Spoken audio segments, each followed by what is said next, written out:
ஓம் ஸ்ரீ குருப்யோ நமக. ஹரஹர சங்கர ஜெய ஜெய சங்கர. தெய்வத்தின் குரல் 2ஆம் பாகம். அத்தியாயம் ஸ்தல புராணங்கள். புராணங்களை நம்புகிறவர்கள் கூட ஸ்தல புராணங்கள் என்று ஊர் சின்னதாக இருக்கிறவற்றை நம்புவதற்கு யோசிக்கிறார்கள்.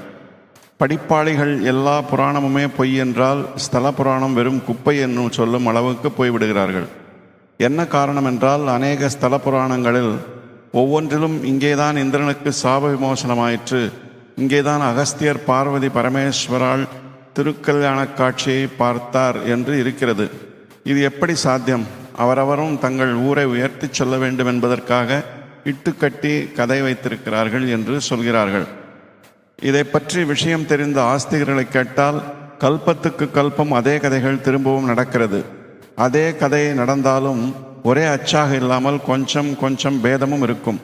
ஒரு கல்பத்தில் ஒரு ஸ்தலத்தில் நடந்த கதை இன்னொரு கல்பத்தில் இன்னொரு ஸ்தலத்தில் நடக்கிறது.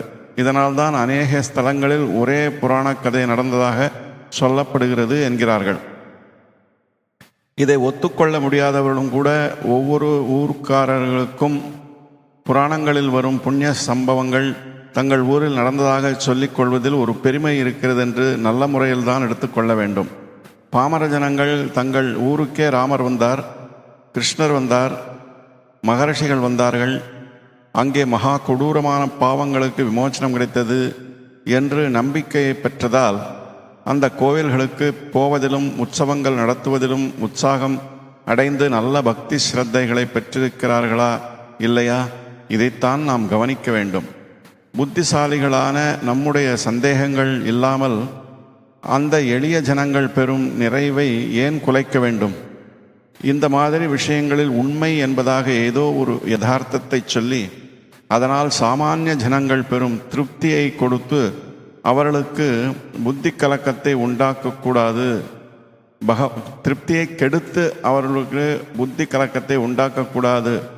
பகவானே கீதையில் சொல்கிறார், ந புத்தி பேதம் ஜனயேத் அஜ்ஞானாம் கர்ம சங்கினாம். இப்படி சொல்வதால் ஸ்தல புராணங்கள் யதார்த்தமான சத்தியத்தை சொல்லவில்லை என்கிற கோஷ்டியோடு நான் சேர்ந்து விட்டதாகவும், ஆனாலும் அதனால் கூட பொதுஜனங்களின் இளங்களிடம் நல்ல விளைவை ஏற்படுத்த முடிகிறது என்பதற்காகத்தான் அவற்றை அங்கீகரிக்க வேண்டும் என்று சொல்வதாகவும் நினைத்துவிடக்கூடாது. பெரும்பாலான ஸ்தல புராணங்கள் உண்மையான விருத்தாந்தங்களைத்தான் சொல்கின்றன என்பதே என் நம்பிக்கை. சிலது வேறு தினுசாக இருக்கலாம். அப்படி இருந்தாலும் இருந்து விட்டு போகட்டும் என்று தான் சொல்கிறேன்.